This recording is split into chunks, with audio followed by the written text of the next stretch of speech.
모두 자리에서 일어서서 찬송가 1장을 부르시면서 하나님께 예배 드리겠습니다. 찬송가 1장입니다.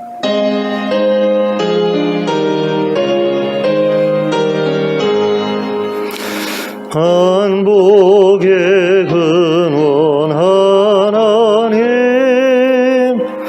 온 백성 찬송 드리고 저 천사여 찬송하세.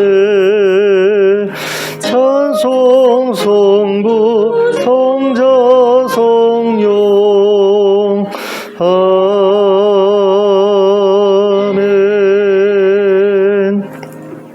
기도하겠습니다. 사랑과 은혜가 풍성하신 하나님 아버지, 오늘 저희에게 복된 주일을 허락하시고 이렇게 모여서 예배할 수 있게 하심을 감사합니다. 이 예배의 시간에 이 자리에 찾아와 주시길 원합니다. 저희를 만나 주시길 원합니다. 저희의 삶을, 저희의 심령을, 저희의 모든 것을 새롭게 하여 주시길 원합니다. 그래서 하나님의 백성으로서 부끄럽지 않은 모습으로 살아갈 수 있는 힘과 능력을 가지고 세상으로 나아갈 수 있도록 도와주시옵소서. 예수님의 이름으로 기도하였습니다. 아멘.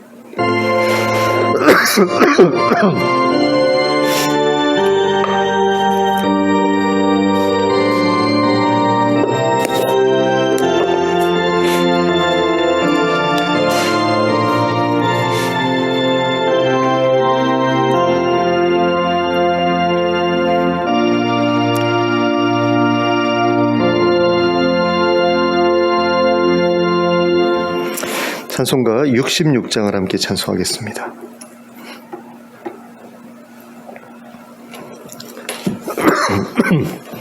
찬송가 66장입니다.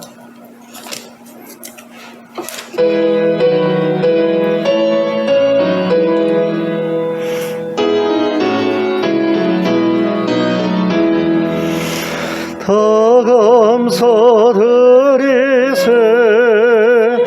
온 마음을 주께 바쳐.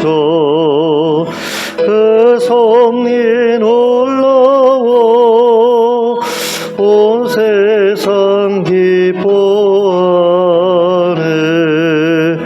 예부터 주신 복 한없는 그 사랑 선물로 주시네.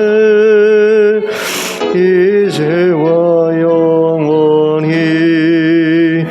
사랑의 하나님 언제나 함께 계셔. 기쁨과 평화에 복 내려 주옵소서. 몸과 맘 병들 때 은혜로 지키사 이 세상 악에서 구하여 주소서. 감사와 찬송을 다 주께 드리오라. 저 높은 곳에서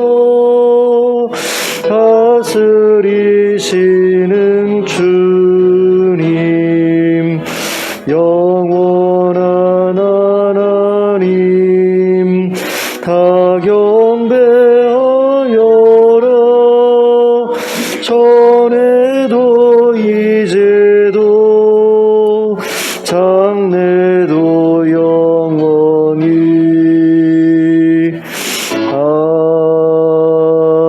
아멘.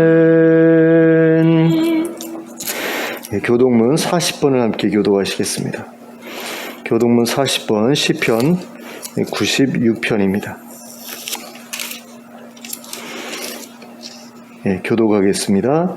새 노래로 여호와께 노래하라. 온 땅이여 여호와께 노래할지어다. 여호와께 노래하여 그의 이름을 송축하며 그 그의 구원을 날마다 전파할지어다. 그의 영광을 백성들 가운데에 그의 기이한 행적을 만민 가운데에 선포할지어다. 만국의 모든 신들은 우상들이지만 여호와께서는 하늘을 지으셨음이로다. 존귀와 위엄이 그의 앞에 있으며 능력과 아름다움이 그의 성소에 있도다. 아름답고 거룩한 것으로 여호와께 예배할지어다. 온 땅이여 그 앞에서 떨지어다. 하늘은 기뻐하고 땅은 즐거워하며 바다와 거기 충만한 것이 외치고 밭과 그 가운데에 있는 모든 것은 즐거워할지로다. 그때 숲의 모든 나무들이 여호와 앞에서 즐거이 노래하리니 그가 임하시되 땅을 심판하러 임하실 것이니라. 같이 봅니다. 그가 의로 세계를 심판하시며 그의 진실하심으로 백성을 심판하시리로다. 아멘. 사도신경으로 우리의 신앙을 고백하겠습니다. 전능하사 천지를 만드신 하나님 아버지를 내가 믿사오며 그 외아들 우리 주 예수 그리스도를 믿사오니 이는 성령으로 잉태하사 동정녀 마리아에게 나시고 본디오 빌라도에게 고난을 받으사 십자가에 못 박혀 죽으시고 장사한 지 사흘 만에 죽은 자 가운데서 다시 살아나시며 하늘에 오르사 전능하신 하나님 우편에 앉아 계시다가 저리로서 산 자와 죽은 자를 심판하러 오시리라. 성령을 믿사오며 거룩한 공회와 성도가 서로 교통하는 것과 죄를 사하여 주시는 것과 몸이 다시 사는 것과 영원히 사는 것을 믿사옵나이다. 아멘. 모두 자리에 앉으셔서 찬송가 272장을 찬송하시면서 봉헌 드리겠습니다. 272장입니다.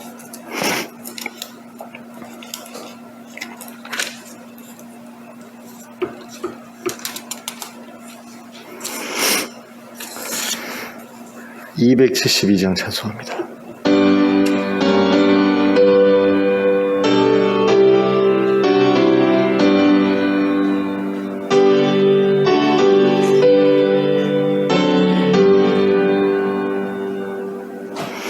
고통의 멍에 벗으려고 예수께로 나갑니다.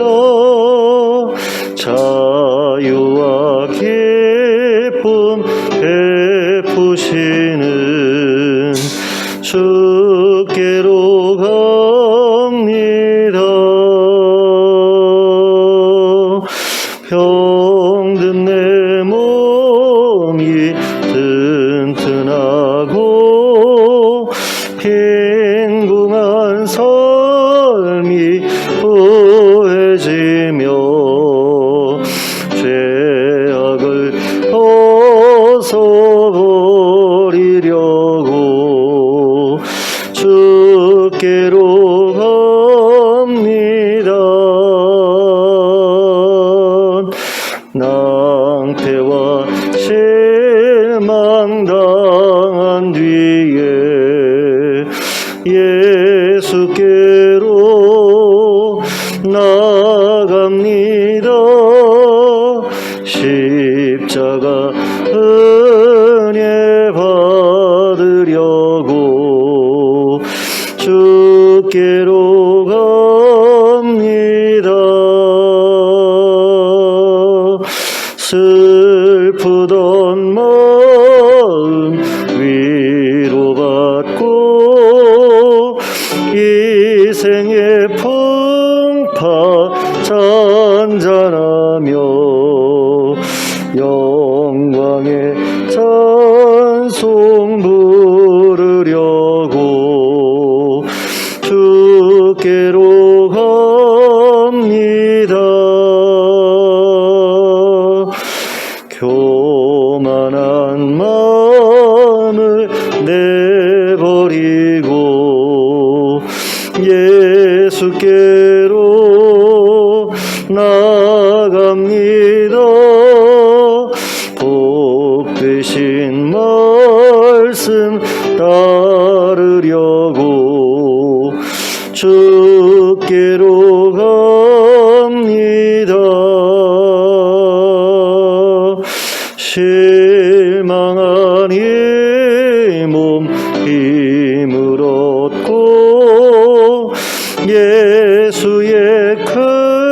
대신 사랑받아 하늘의 기쁜 맛보려고 주께로 갑니다. 죽음의 길을 벗어나서 예수께로 나갑니다. 불 바라보고 주께로 갑니다.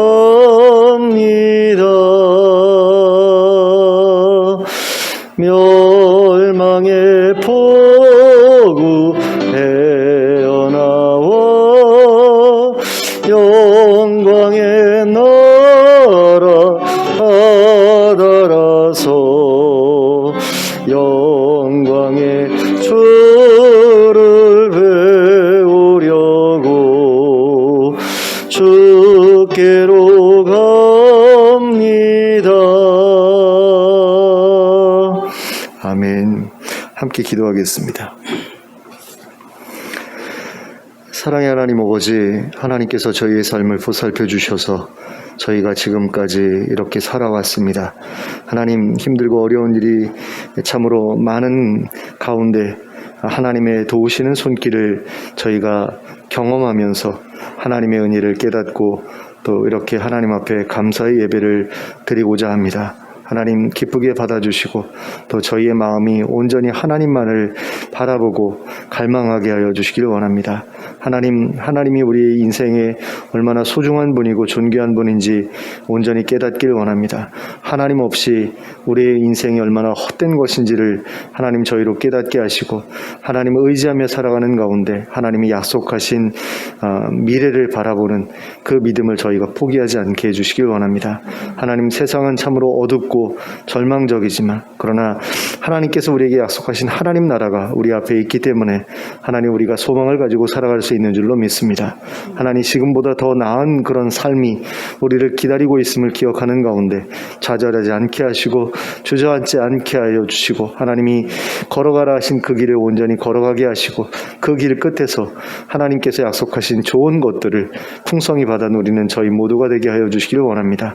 하나님, 그 믿음을 가지고 함께 모인 지체들을 소중히 여기게 하시고 가족으로 알게 하시고 그들을 사랑하게 하시고 그들을 섬기게 하시고 서로 위하여 기도하게 하시고 그래서 힘든 가운데서도 서로가 서로에게 위로와 격려가 되게 하여 주시고 그래서 누구도 넘어져 있지 않도록 서로 일으켜 세워주는 귀한 모습들이 저희 교회에 있게 하여 주시옵소서.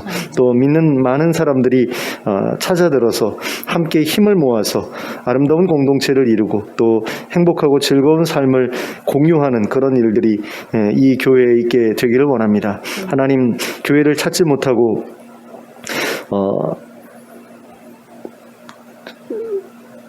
힘들어하는 그런 성도들을 하나님 우리 교회에 보내주시길 원합니다. 그래서 교회에 정착하고 또 좋은 사람들과 서로 어울리는 그런 가운데 그 교회로부터 상처받았던 것들을 회복할 수 있는 그런 역사가 하나님 일어날 수 있는 그런 교회 되게 하여 주시기를 원합니다.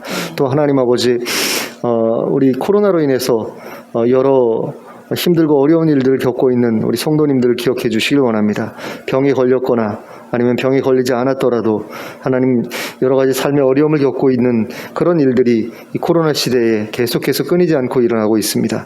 그런 가운데 우리 성도들이 그 어려움을 잘 이겨낼 수 있도록 허락해 주시고 또 피해갈 수 있으면 피해갈 수 있도록 하나님께서 도와주시고 건강하게 그리고 형통하게 이 힘든 시기를 잘 이겨낼 수 있도록 도와주시옵소서. 그리고 여유 있는 그런 삶을 살아가면서 주변에 어려운 사람들을 돌아볼 수 있는 그런 넉넉한 마음의 여유도 가지고 살아가게 하여 주시길 원합니다. 하나님, 주변에 믿지 않는 사람들에게 우리 교회가 정말 참으로 좋은 피난처가 될 수 있도록 허락해 주시고 또 믿는 사람들이 아름다운 본이 될 수 있도록 허락해 주시길 원합니다. 저희의 삶을 보고 불신자들이 하나님 존중할 수밖에 없는 그런 느낌을 받을 수 있도록 저희가 남을 위해서 이렇게 베풀고 나누고 하는 그 일에 게으르지 않게 해주시고 이번에 물난리로 말미암아 많은 그런 어려움을 겪는 사람들이 생겨났는데 그런 이들을 볼 때에 우리가 또 외면하지 않을 수 있도록 우리 주변에 그런 사람들이 생겨나지 않도록 생겨났을 때 또 우리가 그들을 잘 섬겨서 그들이 그 위기에서 속히 벗어날 수 있도록 그렇게 돕는 교회가 될 수 있도록 은혜 베풀어 주시옵소서. 하나님 정말로 많은 이들이 수재를 겪고 고통을 겪고 하나님 정말 절망 가운데 있습니다. 그들에 대해서 하나님 저희가 해줄 수 있는 것들이 별로 없습니다. 하나님 그러나 저희가 마음을 모으게 하시고 재정을 모으게 하시고 그래서 그들에게 조금이라도 힘을 보탤 수 있도록 허락해 주시고 그래서 그들이 속히 그 어려움 가운데서 벗어나는 역사를 경험할 수 있도록 은혜 베풀어 주시길 원합니다. 해외에서 사역하고 계시는 선교사님들 기억해 주시고 특별히 이집트의 이언약 선교사님 가정과 또 알바니아의 김재수 선교사님 가정을 기억해 주시고 그분들의 사역 가운데 기름 부어 주시고 놀라운 역사가 일어나서 많은 이들이 하나님께로 돌아오게 하시고 하나님 그 교회가 각각 아름답게 세워져 가는 가운데 하나님 나라의 표본이 될 수 있도록 은혜를 베풀어 주시옵소서. 하나님 아버지 저희가 예배를 위해서 모였습니다. 이 예배 가운데 하나님 함께해 주시길 원하고 하나님 저희의 찬양과 기도와 예물을 기쁘게 받아주시길 원합니다.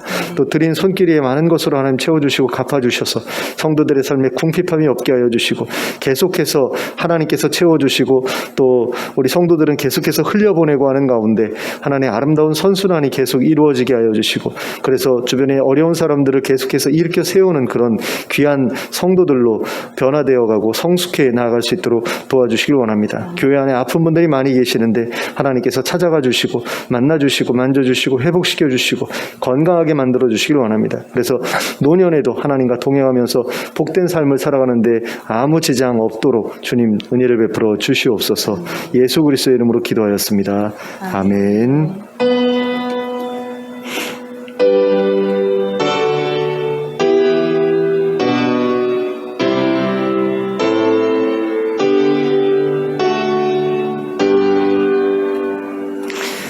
예, 교회 소식은 뭐 특별한 소식은 없습니다.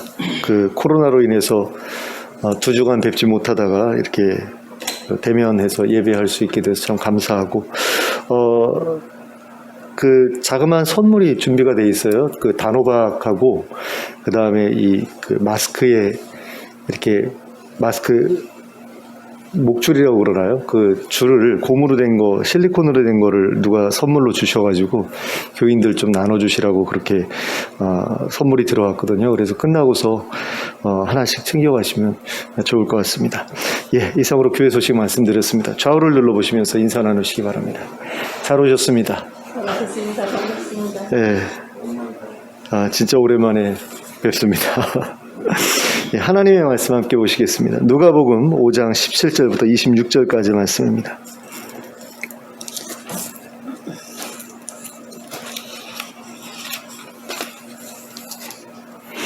누가복음 5장 17절부터 26절까지 말씀을 함께 합독하도록 하겠습니다. 시작. 하루는 가르치실 때에 갈릴리의 각 마을과 유대와 예루살렘에서 온 바리새인과 율법 교사들이 앉았는데 병을 고치는 주의 능력이 예수와 함께 하더라. 한 중풍병자를 사람들이 침상에 메고 와서 예수 앞에 들여놓고자 하였으나 무리 때문에 메고 들어갈 길을 얻지 못한지라 지붕에 올라가 기와를 벗기고 병자를 침상째 무리 가운데로 예수님 앞에 달아내리니 예수께서 그들의 믿음을 보시고 이르시되 이 사람아 내 죄사함을 받았느니라 하시니 서기관과 바리새인들이 생각하여 이르되 이 신성 모독하는 자가 누구냐 오직 하나님 외에 누가 능히 죄를 사하겠느냐. 예수께서 그 생각을 아시고 대답하여 이르시되 너희 마음에 무슨 생각을 하느냐 내 죄 사함을 받았느니라 하는 말과 일어나 걸어가라 하는 말이 어느 것이 쉽겠느냐. 그러나 인자가 땅에서 죄를 사하는 권세가 있는 줄을 너희로 알게 하리라 하시고 중풍병자에게 말씀하시되 내가 내게 이르노니 일어나 내 침상을 가지고 집으로 가라 하시매 그 사람이 그들 앞에서 곧 일어나 그 누웠던 것을 가지고 하나님께 영광을 돌리며 자기 집으로 돌아가니 모든 사람이 놀라 하나님께 영광을 돌리며 심히 두려워하여 이르되 오늘 우리가 놀라운 일을 보았다 하니라. 아멘. 나병 환자를 고치신 이후로 예수님의 소문은 갈릴리를 넘어서 유다와 예루살렘까지 퍼져나갔습니다. 그리고 그 소문을 들은 바리새인과 율법 교사들이 갈릴리뿐만 아니라 유대와 예루살렘에서까지 예수님을 보기 위해 찾아왔습니다. 그리고 그렇게 찾아온 바리새인들과 율법 교사들이 예수님의 집에 모여있던 어느 날 사람들이 한 중풍병자를 침상에 메고 왔습니다. 그런데 그곳에 모인 사람들이 너무 많았기 때문에 중풍병자를 메고 온 사람들이 집 안으로 들어갈 수가 없었습니다. 그래서 그들은 지붕으로 올라가 기와를 벗기고 병자를 침상째 예수님 앞으로 달아내렸습니다. 그리고 이 모습을 보신 예수님께서는 이렇게 말씀하셨습니다. 이 사람아 내 죄사함을 받았느니라. 그러니까 중풍병자를 향해서 말씀하신 거지요. 이 사람아 내 죄사함을 받았느니라. 자, 이러한 예수님의 말씀을 통해서 우리는 이 중풍병자가 중풍병에 걸렸던 이유가 바로 이 사람의 죄 때문이었다는 사실을 알 수 있게 됩니다. 모든 병이 죄 때문에 생기는 것은 아니죠. 죄 없이 생기는 병도 있습니다. 하지만 이 사람의 중풍병자만큼은 죄 때문이었던 것이 분명합니다. 그리고 죄 때문에 생긴 병은 죄 문제가 해결되지 않는 한 나음을 얻을 수가 없습니다. 그래서 예수님께서는 그의 병을 고치시기에 앞서서 그를 향해서 내 죄 사함을 받았다라고 선포하신 것입니다. 그러니까 그의 죄 문제를 먼저 해결해 주신 거죠. 그리고 나서야 그가 병을 벗어버릴 수 있기 때문에. 그런데 20절 전반부의 말씀을 보시면 예수님께서는 이러한 선언을 하시기에 앞서서 그들의 믿음을 보셨다라고 기록하고 있는 것을 볼 수 있습니다. 그러니까 예수님께서 그 중풍병자의 죄를 사하신 이유는 그들의 믿음을 보셨기 때문이다라는 거죠.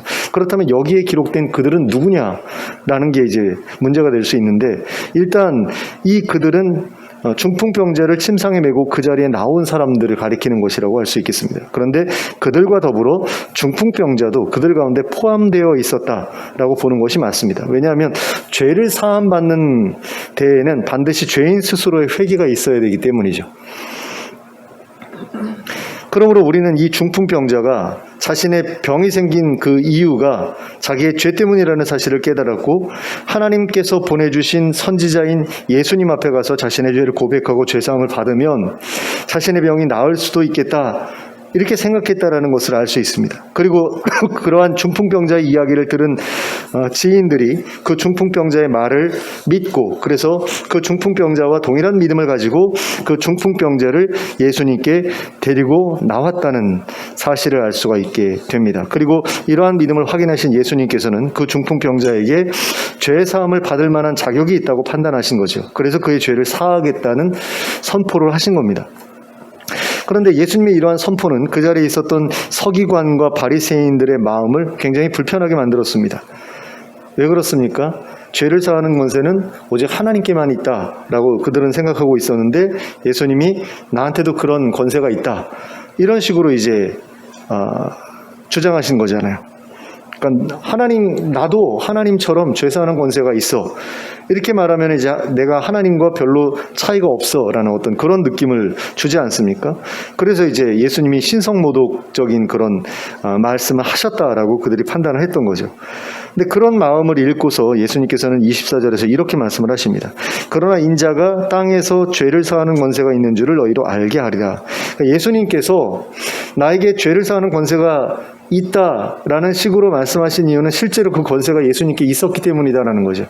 그 권세가 없는데도 불구하고 마치 있는 척하고 그렇게 한 것이 아니라, 실제로 그것이 있었기 때문에 그것을 또 사람들에게 알려주기를 원하셨기 때문에, 왜냐하면 그것을 알려주심으로써 자신의 신분이 무엇인지를 또한 알리기를 원하셨던 거죠. 내가 메시아다라는 것을 직접적으로 입으로 떠벌리지는 않더라도 예수님의 죄사하는 권세를 확인함으로 인해서 예수님이 그리스도라는 사실을 사람들이 알 수 있도록 하기 위해서 이렇게 말씀을 하신 거죠. 노골적으로는 아니고 은근하게 자신의 신분을 드러내기 위해서 이런 식으로 말씀하신 거라고 할 수 있습니다. 그 예수님께서 자신에게 죄를 사하는 권세가 있다라고 말씀을 하셨는데 이걸 사실이라는 것을 확인시켜 줘야 되잖아요. 그 확인시켜 주기 위한 방법이 이제 중풍병자를 고치시는 거였죠. 근데 그 중풍병이 죄로 인한 것이었기 때문에 그 죄로 인한 병을 고치시는 것이 예수님께 죄를 사하는 권세가 있다라는 그 증거가 될 수 있었다라는 거죠. 근데 예수님은 이 말씀을 하시기에 앞서서 23절에서 이렇게 말씀하신 바 있습니다. 내 죄사함을 받았느니라 하는 말과 일어나 걸어가라 하는 말이 어느 것이 쉽겠느냐. 자, 두 개의 말이 있어요. 내 죄사함을 받았느니라 라는 말이 있고 일어나 걸어가라 라는 말이 있습니다. 중풍병자에게 해줄 수 있는 말이에요. 근데 이 두 말 중에 어느 것이 쉽겠냐라고 예수님이 물으시거든요. 근데 뭐 예수님이 따로 대답은 안 하세요. 그러다 보니까 사람들마다 이게 더 쉽다, 저게 더 쉽다 그러면서 말이 나뉩니다. 어떤 사람들은 내 죄사함을 받았느니라 라는 말이 쉽다라고 이야기를 해요. 왜요? 이건 눈으로 확인이 불가능하잖아요. 제가 여러분들을 향해서 여러분들의 죄사함을 받았습니다 라고 선언해도 죄사함 받았는지 안 받았는지 진짜로 확인할 길은 없죠. 그런데 중풍병자를 향해서 일어나 걸어라 라고 하면 이게 확인이 되지 않습니까? 내가 말한 대로 고쳐졌는지 고쳐지지 않았는지, 일어나서 걸으면 고쳐진 것이고 일어나지 못하면 고쳐지지 않은 것이고, 내가 병을 고칠 능력이 있다라는 말은 거짓말이 되는 거죠.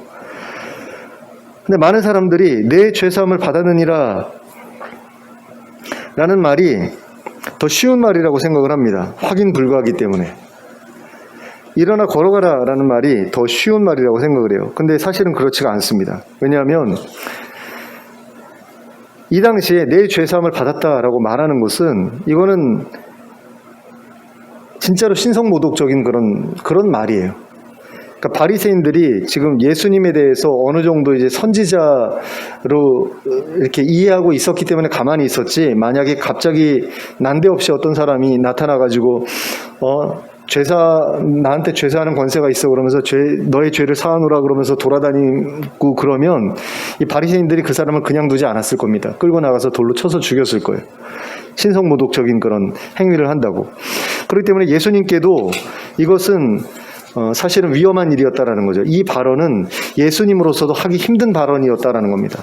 그리고 예수님에게 있어서 일어나 걸어가라 라는 그 말이 어려운 말이 아니었던 이유가 또 있어요. 뭐냐면 예수님께 그 당시에 예수님에게 있어서 병을 고치시는 일은 예수님께 아무것도 아니었기 때문입니다. 17절에 기록된 것을 보시면 병을 고치는 주의 능력이 예수님과 함께하고 있었다라고 얘기를 하거든요. 예수님께서 말씀만 하면 병이 막 낫는 그런 상황이었어요. 앞에 기록된 내용을 보면 예수님께서 어떤 마을에서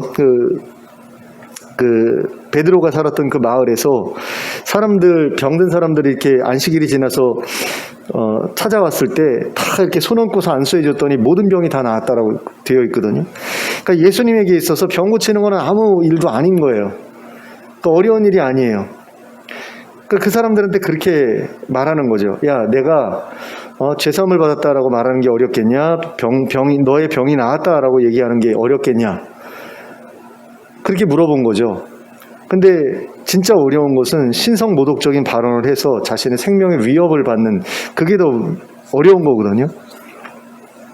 그럼에도 불구하고 그런 선언을 하셨던 이유는 자신에게 그런 권세가 있었기 때문이고, 그 권세가 자신에게 있음을 바리새인들이나 율법학자들이 알게 되기를 원했기 때문이고, 그럼으로써 자신에게 순복하는 그런 태도를 보이기를 바라셨기 때문이다라는 겁니다. 그러니까 이 사람들은 다 머리로만 계산하는 사람들이잖아요. 바리새인들이나 율법학자들은 다 이론적으로 이렇게 신학적으로 맞는지 안 맞는지를 보고서 예수님을 판단하려고 하는 사람들인데, 그런 사람들 앞에서 뭔가를 보여주지 않으면 이 사람들이 예수님의 말을 듣지 않을 거 아닙니까? 예수님에 대해서 은근히 무시하는 마음도 있었을 거 아니에요. 예수님이 원래 하시던 일이 뭡니까? 건축가거든요. 목수라고 되어 있는데 건축할 때 일하는 그런 종류의 목수라고 보시면 돼요. 그냥 뭐 간단하게 뭐 물건 만들고 이런 어떤 그런 게 아니고 건축업자였을 거라고 그렇게 이야기를 합니다. 근데 30살까지 건축일 하던 사람이 갑자기 신학교 교수들 앞에서 신학이 어쩌고 저쩌고 이러면 사람들이 우습잖아요. 그러니까 말을 안 들으니까 예수님께서 그들 앞에서는 뭔가를 보여주셨어야만 했던 거죠. 그런 가운데 그 사람에게, 그 중풍병자에게 내 죄사함을 받았느니라 라고 했을 때 이건 굉장히 충격적이고 쇼킹한 그런 일일 수밖에 없는 거죠. 근데 그리고 나서 예수님이 실제로 그 증거를 보여주시지 않습니까? 그 중풍병자를 향해서 내 침상을 가지고 집으로 돌아가라 이렇게 이야기를 하세요. 그냥 걸어가라 하신 것도 아니고 내 침상을 네가 가지고 가라는 거죠. 그 침상을 누가 들고 왔습니까? 그 사람의 지인들이 들고 왔잖아요. 근데 지금까지 조금 더 거동할 수 없어서 누워만 있었던 그 사람에게 침상 들고 돌아가래요. 이건 사실 말도 안 되는 거거든요. 쉽지 않은 일이죠.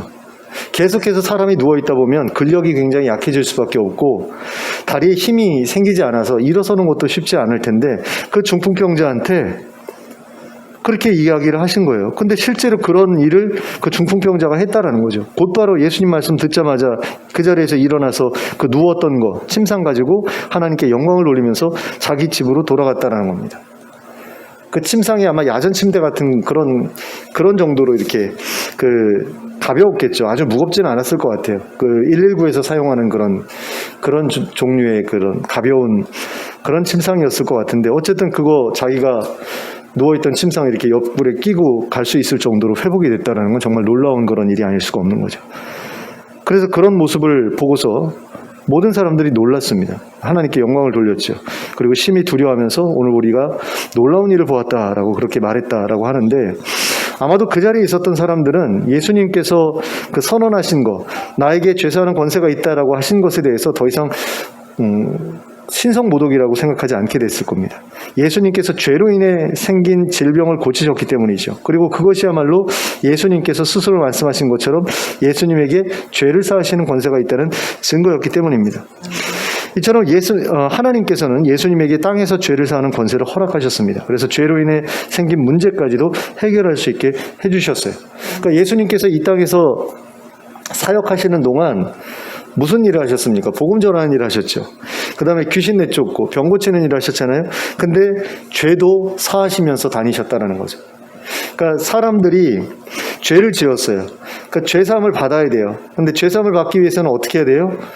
성전에 가서 제사를 드려야 돼요. 근데 성전에 가서 제사를 드리려니까 제물값이 너무 비싸요. 그리고 성전까지 갈 수 있는 어떤 그 몸 상태가 아니에요. 이런 사람들에게 예수님께서 죄를 사해 주시기 위해서 하셨던 일들이 몇 가지가 있는데 그 중에 가장 대표적인 게 세례 주는 거죠. 세례 받으러 나온 사람들이 자신의 죄를 고백을 해요. 그러면 하나님의 대리인이 되어서 그 사람을 이렇게 물속에 담갔다가 꺼내면서 죄사함 받았다라고 선언을 해주죠. 이게 사실은 성전에서 제사장들이 하는 일인데 어떻게 보면 이제 갑작스럽게 이제 난데없이 제사장들의 일을 가로채는 어떤 그런 일들을 시작한 거죠. 세례 요한도 그렇고 예수님도 그렇고. 근데 이제 선지자처럼 보이기 때문에 저것도 해결책이 되겠구나라고 사람들이 생각하고 막 몰려들었던 것 같아요. 근데 그것뿐만 아니라 반드시 세례를 주어야 되는 것이 아니라 그냥 말씀만으로도 죄를 사하는 그런 일도 예수님께서 여기서처럼 하셨다라는 거죠. 그러니까 예수님께서 이 땅에 계시는 동안에 죄를 사하는 권세를 가지고 이렇게 그 사람들의 죄를 사하시면서 다니셨다라고 하는 것은 굉장히 지금으로 생각하면 굉장히 부러운 일이 아닐 수가 없죠. 뭐 제사를 드리지도 않았는데 가서 예수님한테 나 잘못했어요 라고 고백하면 사해 주시니까 얼마나 좋은 일입니까? 그런데 우리가 여기서 한 가지 또 생각해 볼 게 있습니다. 그것이 무엇이냐면 예수님에게 죄를 사하는 그 땅에서 죄를 사하는 권세가 있으셨다라고 한다면 어째서 예수님이 십자가에 달리셔야만 했는가라는 것입니다. 예수님께 죄를 사하시는 권세가 있으시다면 그냥 말씀으로 다 하시면 되잖아요. 내가 너희의 모든 죄를 사하노라 이렇게 말씀만 하셔도 모든 문제가 해결되는 거 아닙니까? 그런데 어째서 예수님께서 굳이 죄 문제를 해결하시겠다고 십자가에 달리셔야 했느냐? 제가 생각하기에는 죄의 어떤 정도가 달랐기 때문이 아닌가라는 그런 생각을 해봅니다. 그러니까 예수님께서 해결하셔야 했던 죄의 크기가 서로 달랐기 때문에 말씀으로 죄사함을 선포하시기만 하셔도 죄사함이 이루어지는 죄가 있는가 하면 그냥 말씀만으로는 해결할 수 없는 그런 정도로 심각한 죄도 있다라는 거죠. 그리고 예수님께서 십자가에서 해결하셨던 그 죄는 십자가가 아니면 도저히 해결할 수 없을 정도로 심각한 죄였다라는 겁니다. 그래서 예수님이 십자가에 달리실 수밖에 없으셨다라는 거예요. 그 죄는 뭐냐? 예수님께서 반드시 십자가에 달려야지만 해결될 수 있는 그 죄는 뭐냐라고 했을 때 저는 그 죄가 원죄, 우리가 보통 원죄라고 얘기하는 그 반역죄를 의미한다라고 그렇게 생각을 합니다. 그러니까 하나님의 하나님 되심을 부정하고 내가 하나님의 자리를 차지하려고 했던 그 반역죄 있잖아요. 아담이 지었던 그 반역의 죄는 십자가가 아니면 해결될 수 없을 정도로 심각한 죄였다라는 거예요. 예수님께서 너의 죄를 사하노라, 너 하나님께 반역한 거 내가 사하노라 라고 말한다고 해가지고 해결될 수 없을 정도로 그 죄는 무섭고 두렵고 무거운 죄였다라는 거죠. 그래서 예수님께서 이 죄를 해결하시기 위해서 십자가에 달리실 수밖에 없으셨다라는 겁니다. 특별히 이 십자가라는 그런 그 형틀이 반역자들을 사용시키는 도구였다라는 게 굉장히 중요한 그런 그 의미를 가지고 있어요. 그러니까 예전에 그 로마 역사를 공부하다 보면은 스파르타쿠스의 그 반란 사건이 있잖아요. 굉장히 유명해서 영화로도 여러 번 만들어졌는데 그때 13,000명인가 하는 그 노예들이 반란을 일으켰고 거의 로마 시내를 쑥대밭으로 만들어 놨다고 그래요. 그래서 로마를 완전히 초토화시키고 이 사람들이 자기네들 고향으로 이렇게 뿔뿔이 흩어져서 도망가는 가운데 이제 로마에서 모은 그런 군대가 지방 군대가 이제 수도로 와가지고 이 사람들을 징치하죠. 근데 그때 제가 기억하기로는 죽은 사람이 7,000명이고 붙잡힌 사람이 6,000명인데 그 6,000명이나 되는 그 사람들을 다 십자가에 못 박아서 죽였다고 그래요. 로마의 아피아 가도라고 마치 경부고속도로 같은 그런 도로가 있는데 그 도로변에 그 나무 십자가를, 그러니까 아마도 십자 형태가 아니라 저는 일자 형태였을 것 같아요.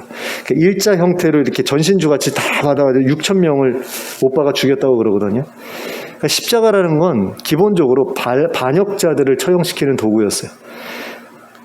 그렇기 때문에 예수님께서 십자가에서 죽으신 것이 반역죄에 대한 그런 형벌을 우리 대신, 인류 대신 받으신 것이다. 이렇게 볼 수 있다는 거죠.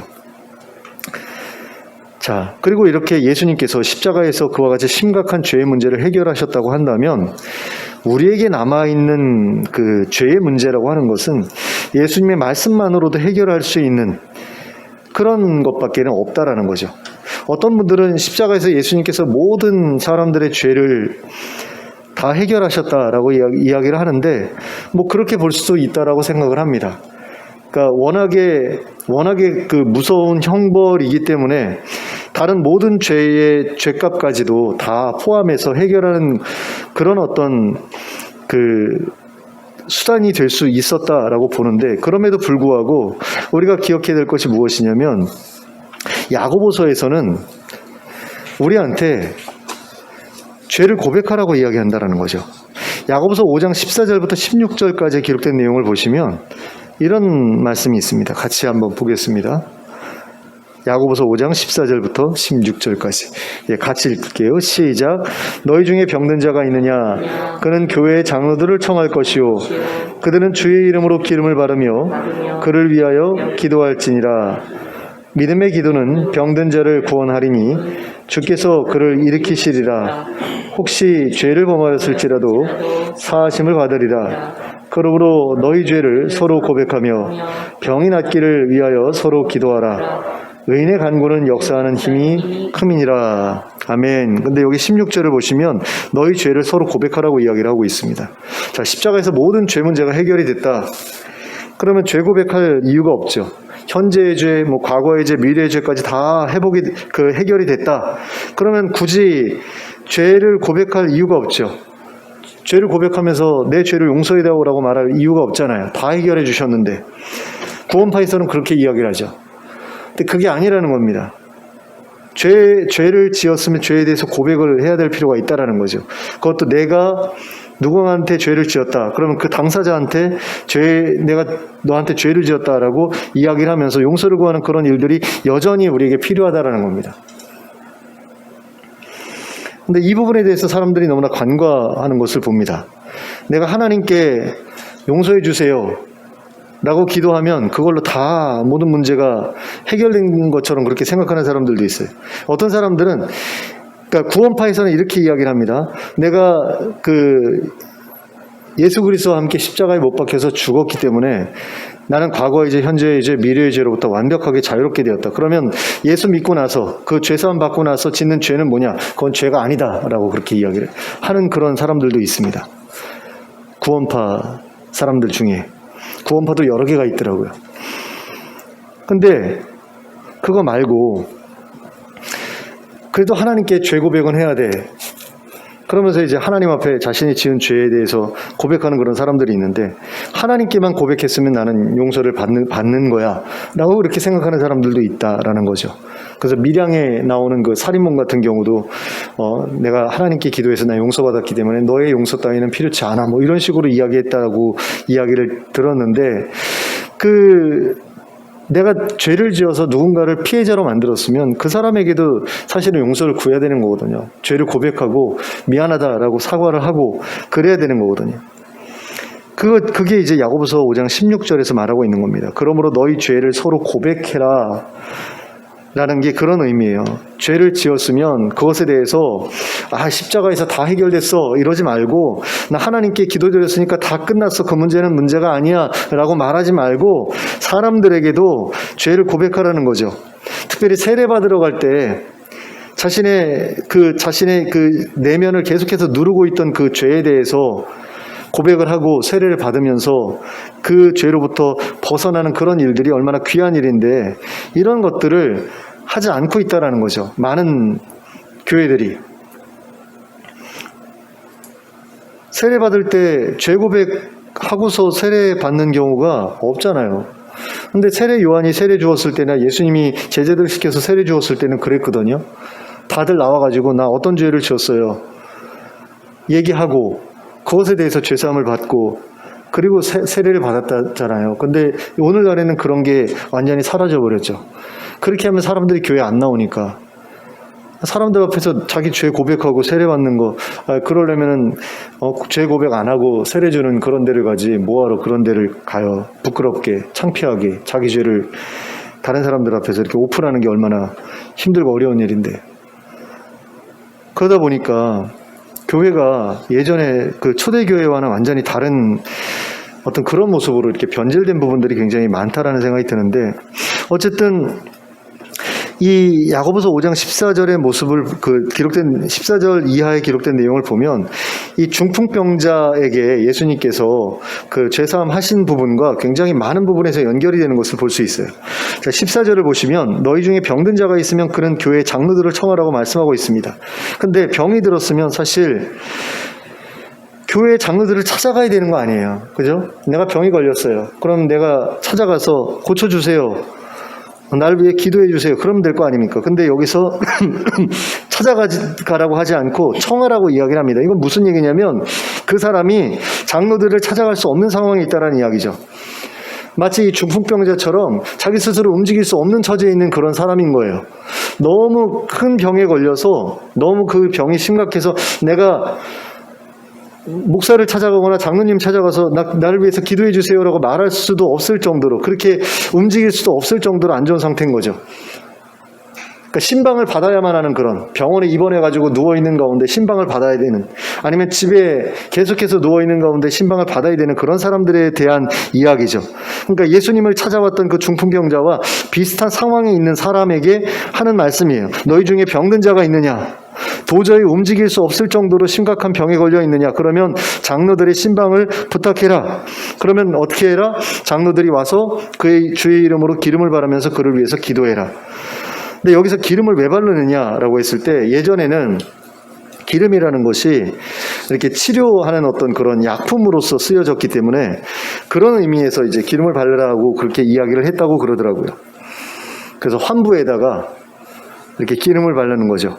근데 이사야 선지자 같은 경우도 이렇게 그 어떤 왕이 병들었을 때 그 종기 같은 게 그 걸렸을 때 무화과 떡을 만들어서 걷다가 붙여가지고 이제 낫게 하는 그런 장면이 나오거든요. 그러니까 선지자라고 해가지고 무조건 기도로 고쳤던 게 아니라 사용할 수 있는 어떤 의학적인 수단이 있으면 그것도 사용했다라는 건데, 근데 어느 순간부터 이게 종교적인 의미로 좀 바뀌었어요. 그래가지고 카톨릭에서 7세기 때인가부터 종류식이라는 그런 그 의식이 생겼다고 그러는데 기름을 바르는 거예요. 기름을 이제 이마에다 이렇게 십자 형태로 바르는 어떤 그런 식의 그 기름 바르기를 하고, 그 다음에 이제 그 사람의 병 낫기를 위해서 기도하는 게 의식, 종교 의식이 됐는데, 사실 처음에는 이 성경이 처음 기록되었을 때는 그게 이제 약물로서 쓰여졌다, 기름이 약으로서 쓰여진 것으로 그렇게, 그러니까 의학적인 처방을 교회 장로들이 해준 것으로 그렇게 이해를 했다라는 거죠. 그러다가 이게 점점 종교적인 의식으로 바뀌어졌는데, 뭐 기름을 발라서 해결이 되는 문제면 뭐 기름을 바르는 것도 나쁘지는 않을 거라고 생각이 되고, 뭐 종교적인 의미에서 기름 바르는 것도 뭐 나쁘다는 생각은 들지 않습니다. 근데 그걸 어떤 사람들은 뭐 무당지신이 어쩌니 뭐 이런 식으로 얘기를 하는데, 그거 카톨릭에서 공식적으로 규정한 그런 종교 의식이거든요. 그 무슨 칠성례 가운데 하나라고 들은 것도 같아요. 종류식이라고 있다고 그러더라고요.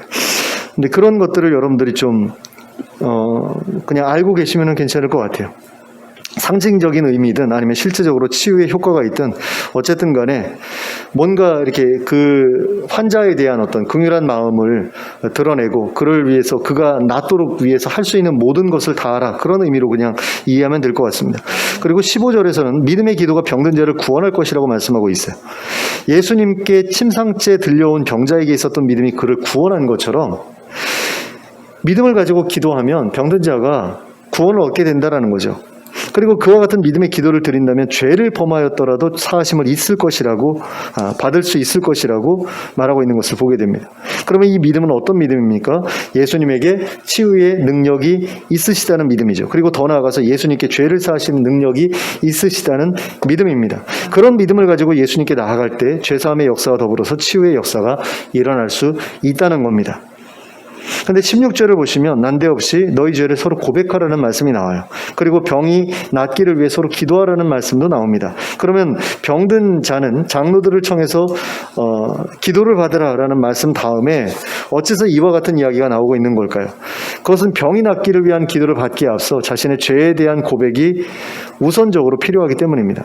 자신이 죄를 지어서 병에 걸렸음을 깨달았다면 그 죄에 대해서 먼저 고백하는 일이 있어야 된다라는 겁니다. 그래서 자신이 지은 그 죄를 지은 그 당사자에게 용서를 구하는 게 우선되어야 된다라는 거죠. 그리고 그게 불가능한 상황이라면 자신이 청한 장로들에게라도 그 사실을 고백해야 한다라는 겁니다. 그리고 그 죄의 사함을 위해서 기도해달라고 부탁해야 된다라는 거죠. 그러니까 순서가 나 아프니까 날 위해서 기도해 주십시오가 아니라, 내가 이러이러한 문제 때문에 이렇게 아프게 된 것 같은데 그 죄를 위해서 기도해 주십시오 라고 부탁을 하고, 그리고 나서 그 기도가 이루어진 후에 병 낫기를 위해서 기도해야 된다는 거죠. 그러면 어째서 야고보서도는 자신이 지은 부끄럽고 수치스러운 죄를 다른 사람들에게 이야기하라고 하는 것일까요? 그 이유를 생각해 봤을 때 가장 중요한 것은 그런 행동이야말로 자신이 지은 죄에 대해 자신이 진정으로 회개하고 있음을 증명하는 그 일이 바로 그와 같이 죄를 고백하는 일이기 때문입니다. 자신이 지은 죄를 드러내놓고 사죄하지 못하는 사람은 그 죄에 대해서 충분히 회개하고 있는 게 아니죠. 그저 은밀하게 묻어두고 있는 것일 뿐입니다. 물론 어떤 죄에 대해서는 예수님께 기도로 고백하는 것만은 해도 이미 죄사함을 받는 그런 경우가 있습니다. 하지만 어떤 죄의 경우는 반드시 공개적으로 자복하는 일이 필요합니다. 특히 교회 공동체 안에서 믿음의 지체들을 향해 저질렀던 어떤 죄들, 그러니까 1대1로 지은 죄도 있지만 여러 사람들을 상대로 이렇게 지은 죄도 있죠. 공동체 전체를 해치는 어떤 그런 죄를 지었다라고 했을 때는 정말로 공개적인 자복이 필요합니다. 그러니까 누구와 누구 사이를 이간질해가지고 서로 싸우게 만든다거나 어떤 일을 의도적으로 망치려고 해가지고 실제로 망쳤다거나 그랬을 때 그런 것들에 대해서 고백하는 게 필요하다라는 거죠. 내가 너에게 잘못했다라는 말을 반드시 해야만 한다라는 겁니다. 그런 상황에서는.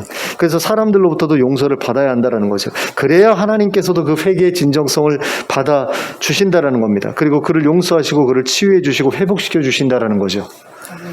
그러니까 죄 문제가 해결되지 않는 이상은 해결될 수 없는 그런 병이 분명히 있다라는 사실을 우리가 기억해야만 한다라는 거예요.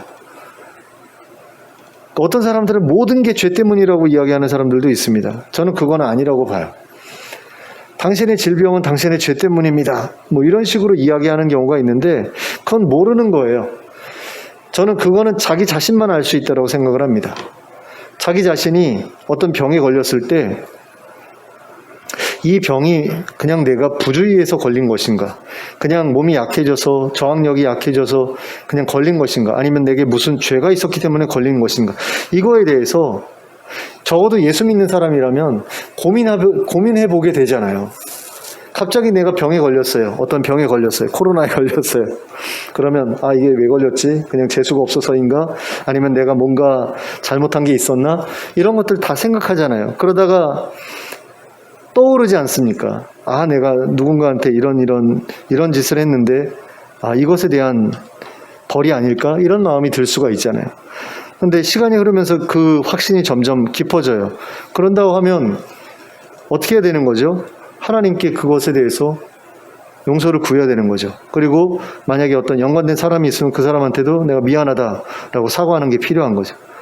그런 가운데에서 그 죄의 문제를 해결하지 않으면 안 된다라는 겁니다. 병이 낫고자 한다면. 그럴 때에 어떻게 해야 되느냐? 죄사함의 권세가 있는 예수 그리스도의 이름으로 하나님께 나아가야 된다는 거죠. 그리고 그 예수 그리스도의 이름으로 자신의 죄를 자복해야 된다는 겁니다. 그리고 필요하다면 자신이 죄를 지은 사람들 앞에서도 자신의 죄를 고백하고 용서를 구해야 된다는 겁니다. 그러면 죄사함과 더불어 병에서도 벗어나게 될 것입니다. 하나님께서 그렇게 만들어 주실 겁니다. 이 믿음을 가지고 늘 의롭고 거룩한 삶을 추구하는 여러분들이 되시기 바랍니다. 혹시라도 죄 때문에 병에 걸리는 그런 일들은 여러분들에게 일어나지 않게 하시기 바랍니다. 그래서 죄의 문제와 흉악한 질병으로부터 벗어나서 늘 건강하고 복된 인생을 살아가는 여러분들 될 수 있기를 예수 그리스도의 이름으로 축원합니다. 기도하겠습니다. 사랑의 하나님 아버지, 모든 병이 죄 때문인 것은 아니지만 어떤 병은 죄 때문에 생기는 경우도 있는 것을 하나님 우리가 말씀을 통해서 확인했습니다. 하나님 혹시라도 저희에게 죄로 인해서 어떤 질병이 찾아오게 된다면 저희가 그것을 빠르게 깨닫게 하시고 또 빠르게 회개하게 하시고 빠르게 돌이키게 하여 주셔서 하나님의 은혜 가운데 예수 그리스도의 이름으로 죄사함을 받고 회복되는 역사를 속히 경험할 수 있게 해주시길 원합니다. 그러나 그에 앞서 죄를 짓지 않고 살아갈 수 있도록, 의롭게 살아갈 수 있도록, 거룩하게 살아갈 수 있도록 힘쓰는 저희들 되게 하여 주셔서 그와 같은 질병으로부터 완전히 자유로운 그런 인생을 살아갈 수 있게 해주시길 원합니다. 그래서 저희의 인생이 늘 복되고 형통하고 건강한 인생 될 수 있도록 역사하여 주시옵소서. 예수 그리스도의 이름으로 기도하였습니다. 아멘. 찬송가 472장 함께 찬송하겠습니다.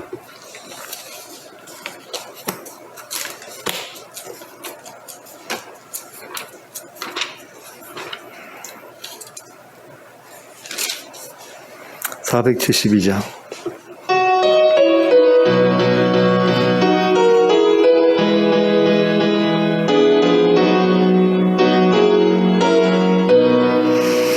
내 병든 손 내밀라고 주 예수님 말씀 안에 그 말씀을 굳게 믿고 병든 손을 내밀어라. 전날같이 오늘날도 주 권능 크시오니 전능하신 권능으로 병든 내 몸 고치시리. 이 병든 손 내밀어라. 주 예수님 고치시리. 내 병든 손 내밀어라. 주님 고치시리라. 나는 손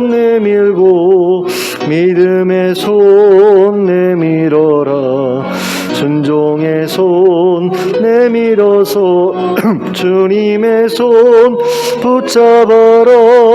저 갈릴리 바다에서 주 예수님 행하신 일 오늘날도 믿는 자는 그 능력을 보리로다. 내 병든 손 내밀어라. 주 예수님 고치시리. 내 병든 손 내밀어라. 주님 고치시리라. 의심 물리치면 허약한 마음 사라지니 주를 믿는 힘으로 주님 앞에 손 내밀라. 주 예수는 자비하사 크신 사랑 베푸시니 지체 말고 믿는 자는 영생복을 얻으리라. 내 병든 손 내밀어라. 주 예수님 고치시리. 내 병든 손 내밀어라. 주님 고치시리라. 아멘. 함께 기도하겠습니다. 이제는 우리 주 예수 그리스도의 은혜와 하나님 아버지의 극진하신 사랑과 성령님의 감동감화 교통하심이 하나님 앞에서 의롭고 거룩한 삶을 살아가며 죄의 문제에서 벗어나 죄로 인한 병과 상관없이 늘 건강하고 복된 삶을 살아가기를 소원하는 주의 백성들 머리 위에 지금부터 영원토록 함께 하실지어다. 아멘.